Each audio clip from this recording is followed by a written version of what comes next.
Okay, so here's an example of a shogi puzzle using this theme set here. As you can see here, here's let me give you a little rundown on the piece sets here. Here's the very first piece set. Now this is a shogi puzzle. Um, it's checkmate in 5 moves. So here's what the different piece sets look like. Here's the enemy king that we're trying to checkmate, and here's our king over here.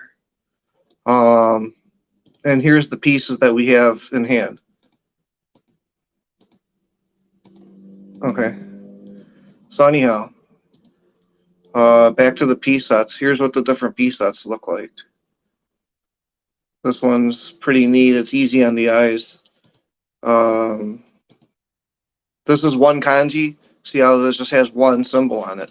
This is two kanji because it has, uh, like it says, two kanji. All right. Here's the other two kanji pieces here. Um, these are probably the most popular for professional play. This set looks kind of nice. Um, see what this one looks like here. That's a single kanji set with a glossy, kind of nice there, like a glossy lacquer.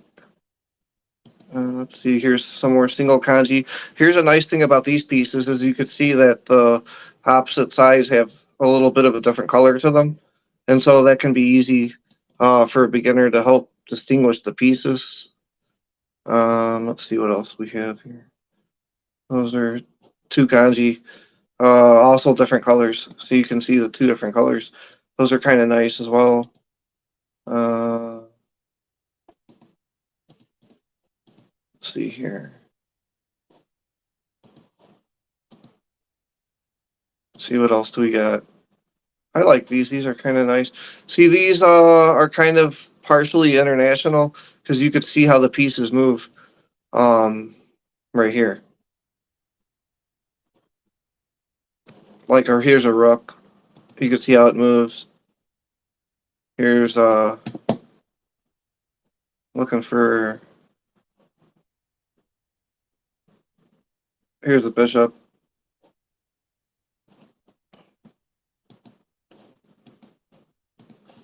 Let's see what else we got here. These do the same thing. They show you which way the pieces can move. Like here's a silver, for example. You can see how he moves to these three here, and then these two down here. So you can easily see that um, just by the little marks on the piece, which is very convenient. Um, and it's also like silver in color. See it? Here's a gold. You can see here how the gold moves. Everything except for here and here. See? You can see how it goes like that. Very easy to read. Here's a lance. You can see that line right here because he just basically goes like that. Here's your rook. If you can see the lines here, it shows you how he moves like that. Here's the bishop. So you can tell that he moves like this. So you can see that on here. See what else? Pawns, just one forward. Very simple. And you can see here's a token. What that is that's nothing more than a promoted pawn. That's a pawn that's reached the enemy camp. And like I said before, the enemy camp is the 3 rows or ranks in which your opponent starts their pieces in. And so it would be like this. See, all these. And then for this side, once you make it to any one of these squares, you could promote. The only pieces that don't promote are the kings and gold generals. Gold generals, they do not promote. Um, they stay as is. And all the pieces on the board, like this one, for example, you can see how it has the same moveset as a gold. See? You could see how um, you could see how they go like this. So all the pieces when they promote, including this knight, which goes here and here. Oops, right there. See it? You can see the two marks on him. He moves like that, and he could jump over pieces to land here or here, starting from here. Um, when he promotes, it's the same thing like this.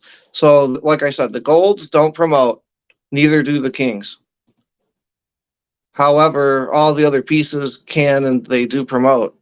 All the pieces promote to a gold, and they have the same move as the gold, except for the rook and the bishop.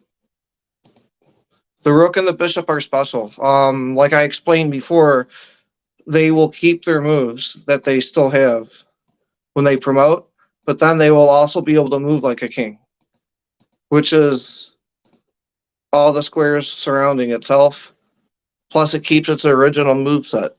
And so the bishop here, it does the same thing. Let's just say the bishop was right here in the middle of the board. It would still be able to move diagonally like this. But then it would have these moves also that it can make just right here. Kind of like a king and itself combined. And of course, here's you can see the king here, how it obviously it just goes like this. One space, only one space, all around itself. And so, like I said, whenever you promote a rook or a bishop, it gains the power of the king, plus it keeps its original movement. All the other pieces promote to moving the same way as a gold. And the golds don't promote any further, and kings don't promote, obviously, and that's it. So, okay, so back to the piece sets. Let's take a look at these other piece sets. Here's another international piece set. See, like for the king, you can see how it moves. It shows you here how he moves.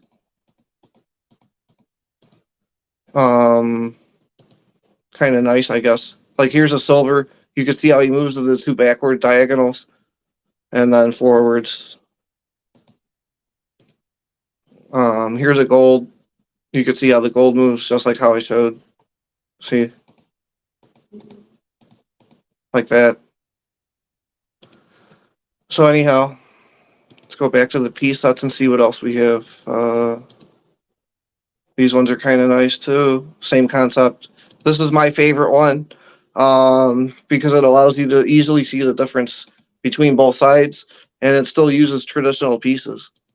And so I kind of like that one. The problem that I have with something like this is once in a while it'll get confusing which one's yours and which one's your opponent's. See how this one's mine, this one's the opponent's, because they're facing two different ways. But once in a while that gets a little confusing when there's a lot of pieces on the board, and that's why this one would probably be my favorite piece set here. Then we got this one. This one's nice. See what this one looks like. Same thing, but a little bit smaller. This one's a really nice looking set too. Let's see what else do we have. This one's a little bit brighter. This one's kind of nice. This one here, I like the idea, but it's just very confusing. There's a lot of colors going on and things, but it does show you the way the pieces move. See, here's a silver. You can see how the silver moves. It shows you by the petals, like on the flower. See, you can see how he moves like this. The three in the front and then the two diagonal in the back. Here's the gold. You can see how it moves like this.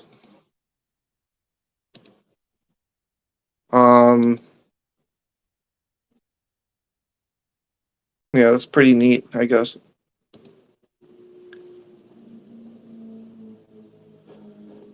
Let's see, what else do we have here? This is kind of like textbook, like you'll see in books and novels. They'll usually have this for the characters in paperback books. This one is a unique set that somebody invented. I think it's kind of confusing to look at, but I guess you can use it if you get used to it. This one here is another one of my favorites. It's really nice. You can see here like how a silver moves. Here's a gold. It's really easy to see how they move like a lance, you know. And so here's the pawn promoted called the token. But anyhow, these are very easy to see what they are. Bishop, rook, um, gold, gold, silver, rook, king, knight, lance, pawn. So these are very easy to read. I like this set. It's very nice.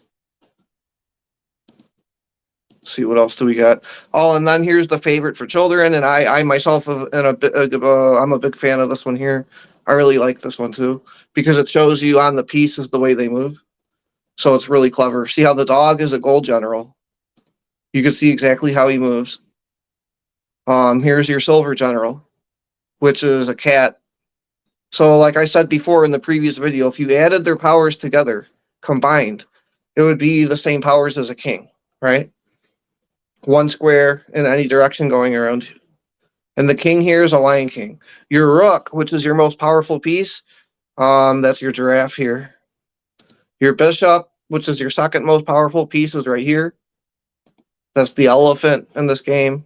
The lance, which moves straight forward. It's like a chipmunk or a gopher, maybe like a probably like a gopher or something like that. Maybe. And the chicks are obviously pawns. And the rabbit, that's like a knight. See how they would go like this. And then this one here would jump like this. The hen, that's a promoted chick when the chick promotes. So see how if you look at the movement on it, it's the same as the dog because it promotes to the same move set as a gold general. And so yeah, this is a really nice set. But anyways, back to the shogi problem. Here's the solution. You look at the king here, and he doesn't have a lot of options. Obviously, he can't go here because you can't step on your own pieces, and he can't go here for the same reason, right? So we have to look at where can he possibly move to. This is the enemy king. He can move here, here, here, here, or he could capture our pieces. Maybe this one or this one, right? So that's what we're basically looking at now. I noticed that if we drop this gold general, which is the dog, right here, what would happen? Well, it would be protected by this one, so he can't kill it, right? And then it would also be attacking this square. So the king would no longer have the option to go here. It would take that ability away, right? And so he wouldn't be able to go here, right? Why not? You're probably wondering why can't he just go here? Well, because of this piece, the knight. The knight is actually guarding the square, and it's also guarding our hen, which is the promoted pawn, the chick. That's called the token. Anyways, so we know that the king, just because of this piece alone, he can't go here or here, and he can't go here because this. The hen is watching the square, right? So now we've narrowed the options down. We know that the king can't go here, here, here. He can't step on his own pieces, and he can't go here. Why not? Because this, right? We know that already. And he go here? Let's see. No, he can't even go here. Why not? Because of this check. See it? It's guarding the square right here. So he really only has one option. He can kill our knight. So what I found here is we could actually force him to capture that piece by going like this. See, now he had no choice but to take it. And he can't go back because our gold general is watching the square, right? So now the king, what options does he have now? Let's see. He can't go here because his piece is sitting there. Same thing here. He can't go to these because his pieces are there. So what can he do? He can't go here either. We just figured that one out. He can't go here because of this, right? It looks like the only thing he could do is pretty much nothing. So what I'll do is this. We're going to take this. And then he comes here. That's the only thing he could have done. Now checkmate with the lance. See, the reason why that's checkmate is because He can't come here. He can't go there because of the lance. See? And he can't go here because of our gold general. He can't stop on his own pieces. Like I said, he can't go here because of our lance. And he can't go here because of the check. See it? This is guarding the square. He can't kill the lance for two reasons. Because it's being defended by the gold general and the silver general. They're both defending it. And there's only one other move right here, right? But why can't he go here? Very simple. Because of our silver general. So that's checkmate. So again, let's take a look at that again with this piece set.